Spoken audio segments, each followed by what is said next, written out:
melakukan pembelajaran hari ini? Siap. Bukunya sudah dipelajari di rumah? Sudah. Baik. Sebelum kita mulai, seperti biasa, Ibu akan mengecek kehadiran kalian ya.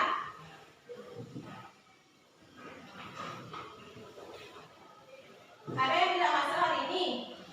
Ya.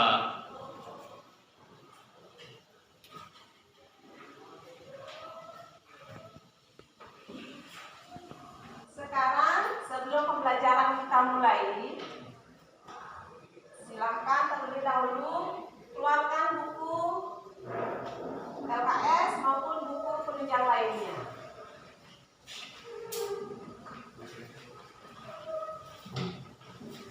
Sudah?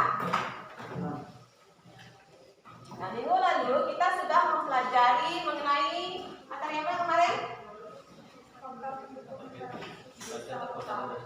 Faktor interaksi desa dan kota ya. Jadi itu tolong nanti dipelajari lagi, jangan sampai dilupa. Mulai pembelajaran yaitu mengenai potensi desa dan pola permukiman desa.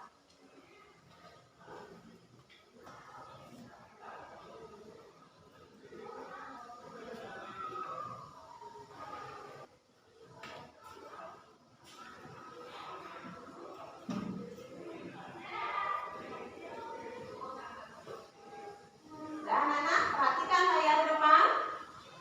Jadi yang kita akan pelajari untuk kali ini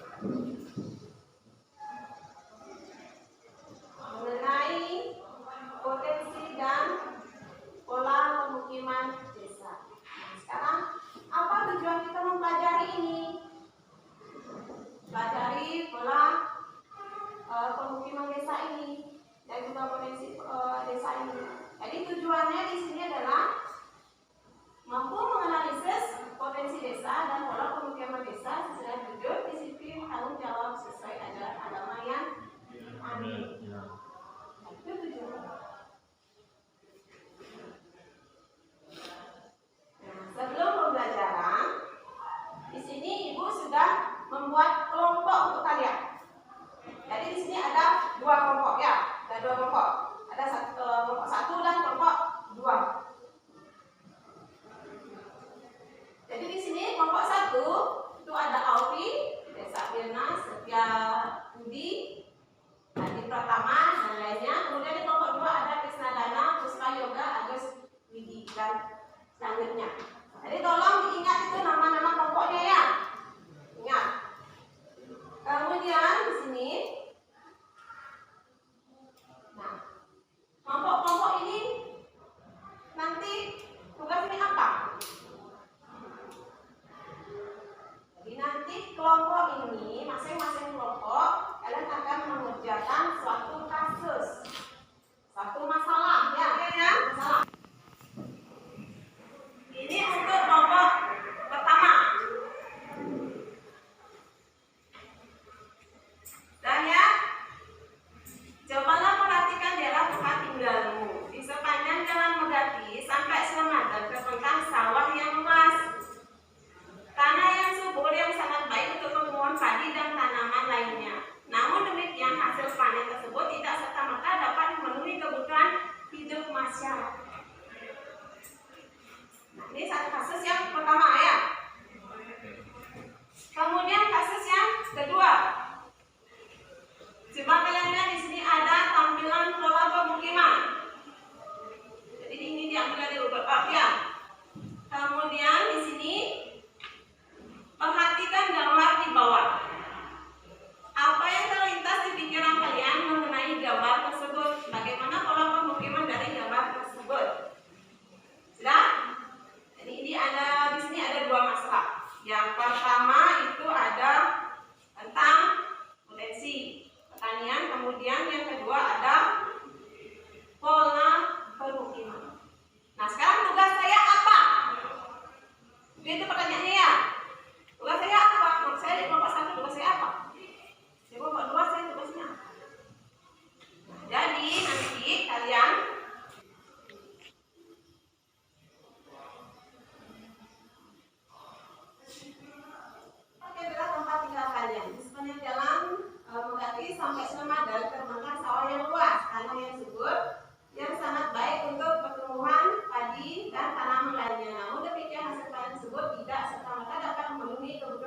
mereka. Nah, sekarang tugas kalian di sini mengidentifikasi masalah tersebut dengan mengkaitkan materi potensi desa. Jadi nanti kalian lihat potensi desa kalian itu seperti apa. Sudah? Seperti apa potensi desa di tempat kalian? Nah, seperti ini contohnya. Jadi misalnya ada yang mungkin semua punya sawah ya. Oke, semua punya sawah. Oke, sebagian besar yang punya sawah di rumah ya. Bapaknya atau kakeknya punya sawah di rumah. Pernah kalian datang ke sawah tersebut ya, atau ke ladang, atau melihat di daerah sekeliling kalian atau di daerah tempat tinggal kalian, kalian melihat hamparan sawah atau tegalan ya. Nah, sekarang kalian kaitkan potensi apa sih yang ada di sekitar saya. Nah, kemudian di sini identifikasi masalahnya. Oh, tadi kalau di sepanjang perjalanan di Megati ada sawah, tapi kok padinya itu kering, kok padinya itu rusak, apa yang dibangun? Berarti potensi apa yang perlu ditingkatkan untuk memperbaiki atau apa namanya menghadapi masalah itu? Ngerti? Kemudian ini identifikasi masalah pertama. Kemudian potensi apa yang perlu dikembangkan? Nah, selanjutnya solusinya apa? Kalau tadi Ibu sampaikan kalian punya tanah ladang misalnya. Kalian menanam atau orang tua kalian menanam kelapa, tapi kelapa itu tidak berbuah dengan maksimal. Itu masalahnya. Sekarang potensi yang perlu dikembangkan apa? Contohnya mungkin bisa memberikan pupuk ya, atau yang lainnya. Kemudian solusinya apa? Ya, seperti tadi ya, memberi pupuk atau memperbaharui ya. Mungkin kalau sudah tua, jadi sudah tidak produktif lagi, perlu diganti dengan tanaman yang baru. Nah, itu untuk tugas yang pertama ya, pokok yang pertama. Kemudian untuk pokok yang pertama sudah paham tugasnya? Baik. Kalau sudah, sekarang ke kelompok yang kedua. Nah, di kelompok yang kedua tadi sudah ditampilkan ada gambar ya, ada gambar. Nah, sekarang kalian beranjak dari gambar yang Ibu berikan tadi, pola pemukiman tadi yang diambil dari gambar itu. Sekarang kalian membuat pola permukiman apa saja yang ada di desa di sekecamatan Selemadeg Timur. Dan itu untuk yang kelompok kedua. Sudah paham tugasnya? Jadi di Selemadeg Timur itu kan ada desa-desanya ini. Jadi dari desa-desa ini nanti kalian lihat pemukimannya itu seperti apa, pola pemukimannya. Contohnya misalnya di Bantas, dia pola pemukimannya misalnya sesuai dengan apa yang kita lihat di Google Earth itu polanya sebagian besar pola linear. Pola linear itu apa? Artinya mengikuti jalan raya. Itu contohnya ya. Silakan nanti sudah paham nih tugasnya. Jadi nanti kalian membuat di Bantas itu seperti apa pola pemukimannya, kemudian sampai ke tadi itu seperti apa pola pemukimannya. Sudah paham dengan tugasnya? Baik, kalau sudah paham, Ibu akan memberikan lembar untuk kalian kerjakan dan diskusikan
Ibu sudah tampilkan di layar ya, silakan diisi sesuai dengan nama kelompoknya. Silakan lihat tugasnya, boleh dicari-cari di buku paket, di LKS ataupun lewat internet ya. Tentunya di sini yang kelompok 2 mesti pakai aplikasi ya untuk menjawab pertanyaan itu.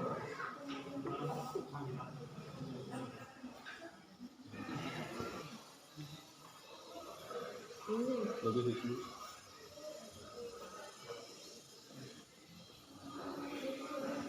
Itu bagus.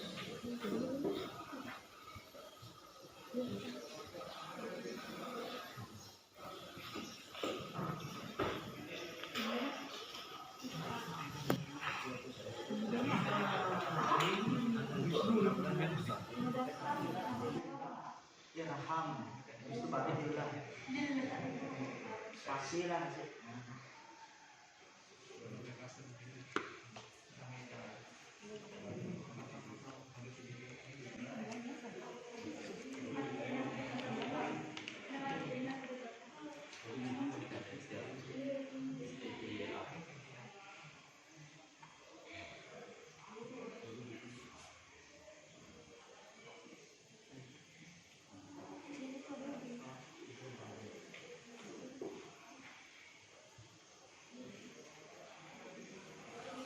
Sudah? Silakan didiskusikan dengan teman-temannya. Jangan sampai ada yang bengong.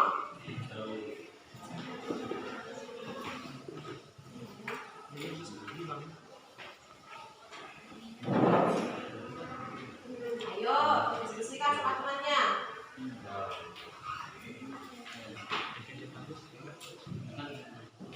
Aupi, gimana Aupi? Tanya nggak sama temennya, pertanyaannya. Ada kesulitan? Ada kesulitan? Ya, silakan dicari ya.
Ibu yakin semua punya sawah ya, kakek neneknya pasti punya sawah ya, punya tegalan, bisa mungkin kalian pernah tegalan kalian atau ke sawahnya, kira-kira seperti apa di sana. Atau mungkin pas kalian berjalan ke sekolah, kalian melihat daerah di sekitar kalian, persawahan milik orang ya, milik orang atau tegalan milik orang, keadaannya seperti itu. Apa sih yang kurang? Kok di sana kok bisa sebut, kok di sini enggak? Apa sih yang kurang? Seperti itu. Kalau misalnya tanahnya kering, ini misalnya tadi apa sih solusinya? Ya, silakan. Mungkin bisa ditambahkan lagi. Bangsa ini dia menggunakan pola pemukiman dalam bentuk linear, artinya dia mengikuti di sepanjang jalur jalan raya di desa Bangsa linear.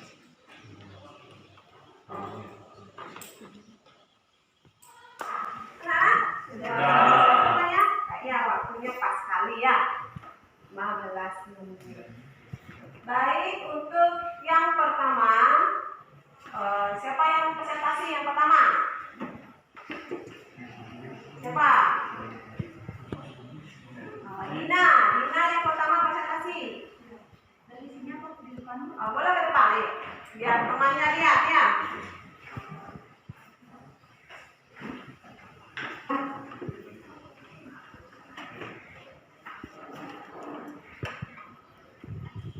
Baik, di sini saya mewakili kelompok 1 akan mempresentasikan hasil dari diskusi kami mengenai pertanian sepanjang Jalan Sulemada. Yang pertama, dari identifikasi masalah, yaitu kekeringan. Potensi yang perlu dikembangkan adalah potensi fisik, yaitu air. Solusinya, pergantian tanaman. Yang kedua, identifikasi masalah, yaitu gagal panen. Potensi yang perlu dikembangkan adalah tanah. Solusinya, menanam tanaman yang sesuai dengan keadaan musim. Yang ketiga, identifikasi masalahnya adalah lahan yang terbengkalai. Potensi yang perlu dikembangkan adalah sumber daya manusia. Solusinya adalah memberikan penyuluhan.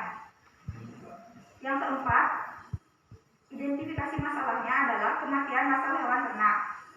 Potensi yang perlu dikembangkan yaitu fisik. Solusinya meningkatkan pendidikan dan pengembangan teknologi. Yang kelima, identifikasi masalah yaitu serangan hama. Potensi yang perlu dikembangkan adalah sumber daya manusia atau teknologi. Solusinya memberikan perawatan yang baik seperti obat-obatan pencegah hama dan selalu mengecek tanaman setiap minggu. Baik, Ibu, sekian dari kelompok saya. Baik, ya. Jadi itu presentasi dari kelompok 1. Kelompok 2-nya sudah menyimak dengan baik. Ada yang perlu ditanyakan, mungkin mau ditanggapi untuk presentasi kelompok 1-nya, atau mungkin ada yang kurang jelas, bisa ditanyakan.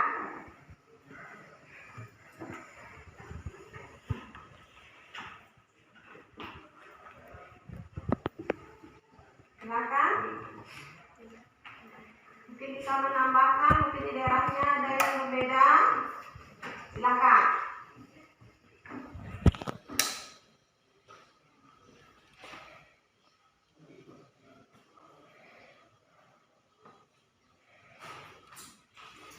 Gimana? Sudah pas? Sudah. Baik, kalau sudah pas, di kelompok pertama sudah pas. Kelompok 2 tidak ada menanggapi, sudah pas katanya ya. Kemudian kalau sudah seperti itu, silakan kelompok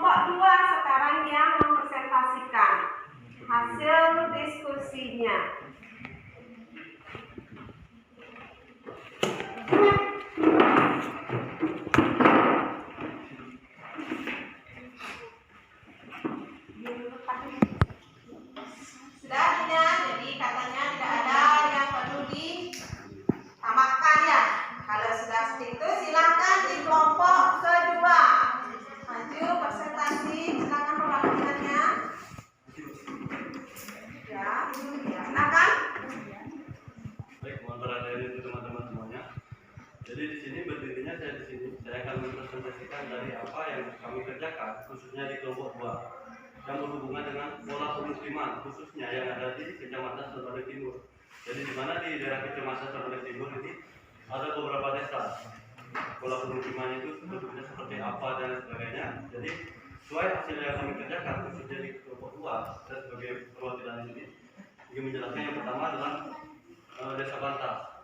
Desa Bantas di mana pola permukiman yang digunakan oleh Desa Bantas ini sesuai dengan yang kami lihat di kelompok 2 dengan menggunakan aplikasi Google Earth. Itu dia menggunakan pola permukiman linier. Terus yang kedua Desa Braban, dia menggunakan pola permukiman memusat dan linier. Jadi kedua-duanya ini mereka khususnya di Desa Braban dia menggunakan dua pola permukiman sekaligus, memusat dan linier. Terus yang ketiga ada Desa Dalan. Pola permukiman yang digunakan adalah linier dan menyebar. Terus yang keempat ada Desa Gedung Sari, di mana dia menggunakan pola permukiman memusat dan menyebar. Yang kelima ada Desa Gadungan yang menggunakan pola permukiman memusat dan linier. Yang keenam ada Desa Gunung Salak yang menggunakan pola permukiman memusat linier juga. Dan yang ketujuh dia menggunakan yang ketujuh ada Desa Mambang, di mana di Desa Mambang ini dia menggunakan pola permukiman mengelompok dan linier. Yang terakhir Desa Megati, dia menggunakan pola permukiman linier. Mungkin segitu saja presentasi dari kelompok kami, khususnya di kelompok 2. Terima kasih. Silakan.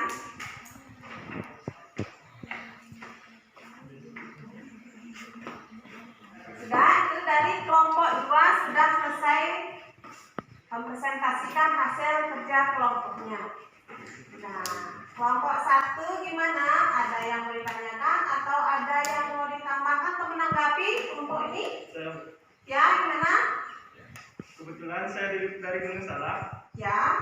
Selain bentuk linear yang saya lihat, ada beberapa rumah-rumah yang terlihat memuncak atau menyebar di bagian dalam. Kenapa bisa begitu? Kenapa bisa begitu kelompok 1? Jadi ini ada pertanyaan. Dia dari mana tadi? Gunung Salak. Dari Gunung Salak. Dari Gunung Salak. Jadi tadi ada linear di sana ya, tapi juga ada yang menyebar. Kok bisa menyebar? Apa yang menyebabkan? Kok ada dua pola permukiman di sana? Ayo kelompok 1, silakan. Siapa yang mewakili? Silakan didiskusikan kelompok 1. Kok bisa ada dua pola permukiman di satu wilayah itu? Ada yang memusat, ada yang menyebar.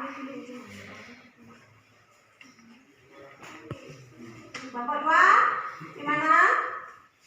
Silakan didiskusikan. Atau mungkin ada yang juga berasal dari Gunung Salak atau punya masalah yang sama.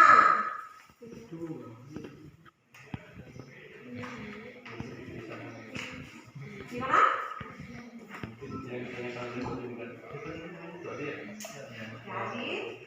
Jadi kan di sana ada masyarakat pastinya di sana di desa sana. Jadi masyarakatnya itu kalau tadi disebutkan sebagai perkampungan memusat, ada perkampungan memusat. Jadi di mana perkampungan memusat ini masyarakatnya ini garis keturunannya menetap di sana di desa tersebut. Jadi dia yang pertama menggunakan memusat, terus yang kedua dia menggunakan perkampungan apa tadi? Ada dua tadi. menyebar ya dia. Menyebar. Karena di sana mungkin apa ya? Masyarakat mayoritas masyarakat yang ada di sana itu mungkin bersifat agraris atau pertanian. Jadi untuk mengolah lahan pertanian itu mungkin dia apa ya? Menetap di sana itu. Menetap di sana. Gimana? Mungkin ada tambahan dari kelompok 2-nya? Ada tambahan? Gimana Adi? Bisa diterima? Jadi dari Wisnu dia sudah memaparkan pendapatnya ya. Mengapa bisa ada dua pola permukiman di sini? Jadi seperti yang dikatakan Wisnu tadi Wisnu ini menyampaikan kalau di sana ada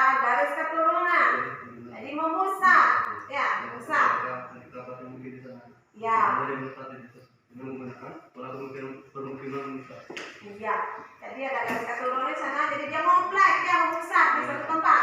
Saya juga mengikuti masyarakat di sana yang ada di tertentu bersifat agraris atau petani. Jadi di sini dia juga maka kenapa bisa menyebar? Itu karena dituntut tugasnya. Misalnya dari rumah pokoknya dia itu jauh ke tempat sawahnya atau ladangnya, jadi dia tidak jauh atau mungkin di daerah rumah pokoknya sudah penuh, jadi dia pindah ke ladangnya atau ke dekat-dekat sawahnya ya. Kenapa bisa menyebar? Jadi di sana ada dua ya, ada dua pemukiman, ada yang menyebar dan ada yang memusat. Itu tadi di kelompok satu yang biasa seperti itu ya. Gimana Hadi? Sudah bisa terima? Iya, kalau sudah bisa diterima oleh Hadi, mungkin ada lagi yang perlu dipertanyakan. Ada lagi? Mungkin kurang puas? Tak ada? Sudah pas? Sudah? Baik, kalau sudah pas, ya seperti yang tadi sudah disampaikan. Jadi di sini kedua kelompoknya sudah sangat baik mengerjakan tugas-tugasnya, presentasinya juga. Kemudian ada juga tadi yang bertanya ya, itu sesuai dengan keadaan di tempat tinggalnya. Ada tambahan dari sini ya, ada nilai tambah di sini. Jadi kita mengetahui ternyata pola pemukiman di Gunung Salak itu beda ya dengan pola pemukiman di Bangka. Itu contohnya. Ya, sudah. Jadi karena presentasinya sudah selesai, silakan sekarang kembali ke tempat duduk masing-masing.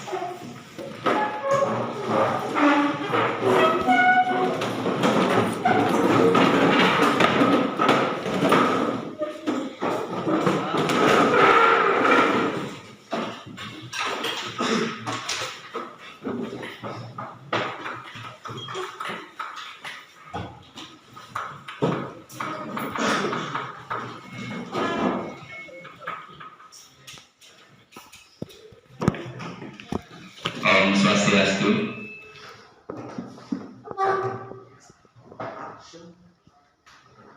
Nah, sudah anak-anak? Sudah semua kembali ke tempat duduk ya? Nah, sekarang Ibu mau nanya, apa yang kalian dapatkan dari proses pembelajaran tadi? Apa?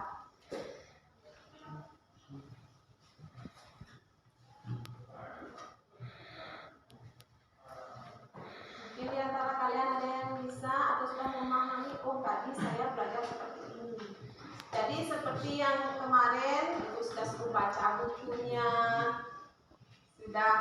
kalian sudah mengerjakan tugas seperti tadi. Nah, sekarang terkait dengan materi yang disampaikan, sekarang apa yang kalian dapatkan dari proses pembelajaran tadi? Apa yang kalian dapatkan?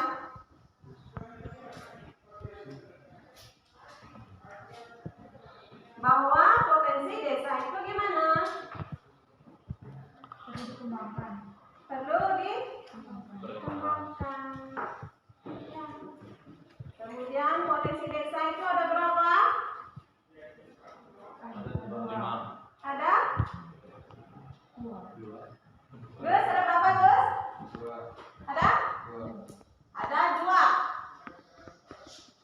Jadi potensi desa itu ada 2. Yang pertama ada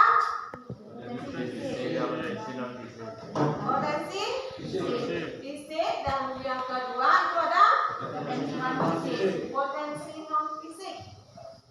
Jadi potensi fisik itu meliputi tanah, meliputi air, peternakan, apa lagi?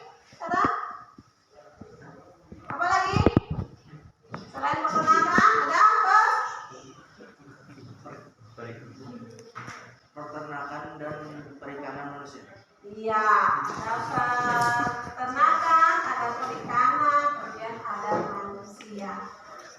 Itu fisik ya, kemudian ada non fisik. Jadi non fisik itu meliputi kondisi masyarakat itu sendiri. Kemudian ada lembaga sosial, kreativitas dan aparatur desa. Selain itu apa? Lembaga sosial. Ya, lembaga sosial ya. Nah, itu pembelajaran mengenai potensi desa ya, dari yang pertama, kelompok pertama. Kemudian selain potensi desa, pembelajaran apa lagi yang bisa kalian dapatkan dari hasil tugas kalian tadi? Pola pemukiman. Ada berapa pola pemukiman? Ada? Ada 3 atau 4? Ayo, ada 3 atau 4? Di buku ada 4, Bu. Ada?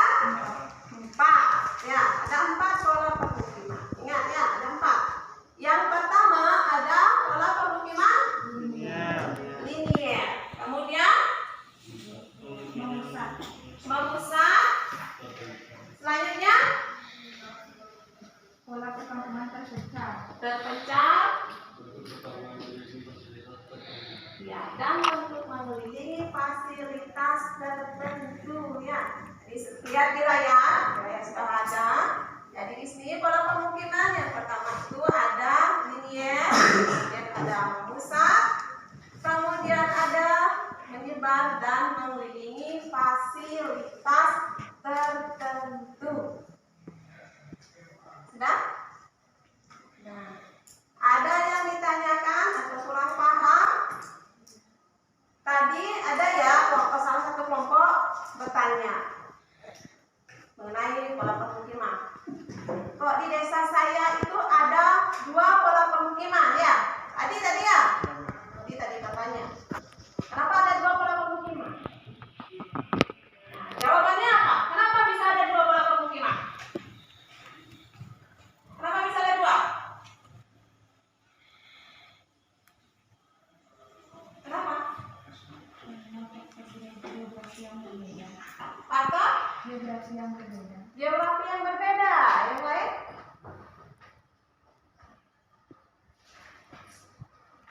Yang lain?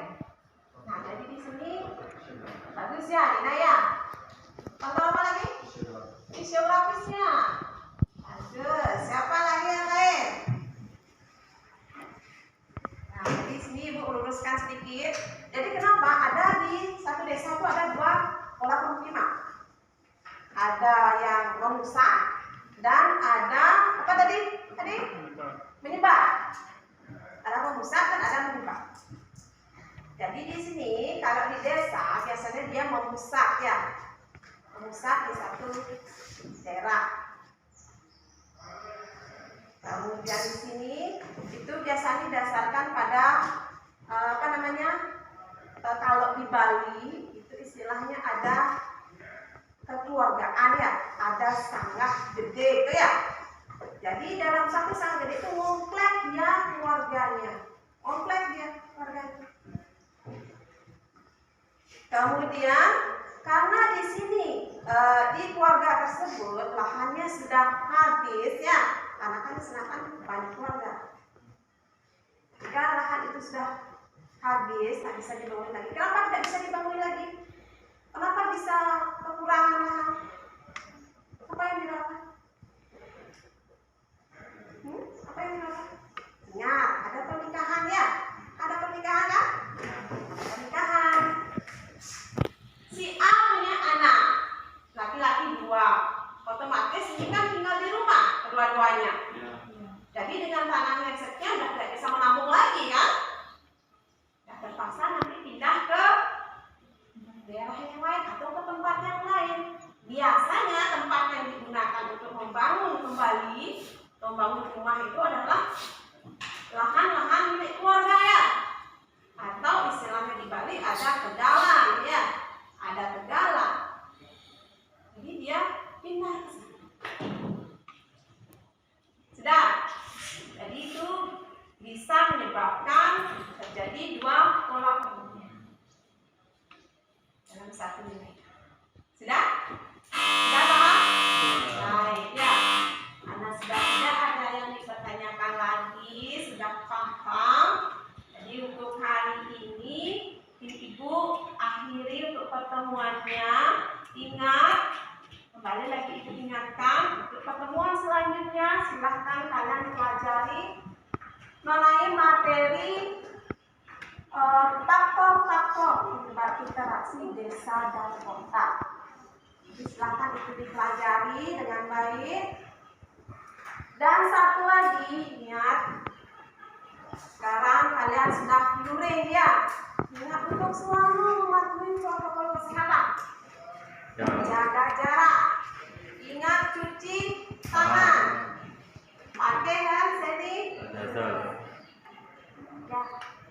Untuk mengetahui sejauh mana kalian kemarin sudah belajar, sekarang Ibu akan memberikan latihan. Jadi kerjakan latihan ini kurang lebih Ibu beri waktu 5 menit. Ya, ada beberapa soal yang harus kalian kerjakan. Sudah? Jadi nanti kalian isi nama, kelas dan nomornya ya, sesuai dengan format yang Ibu sampaikan. Ibu sudah buat di sini.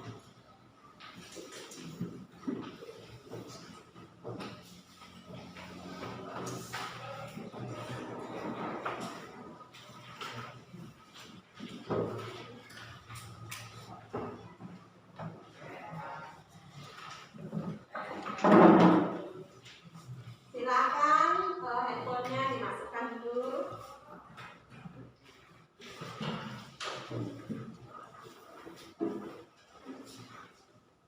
Jadi silakan dikerjakan.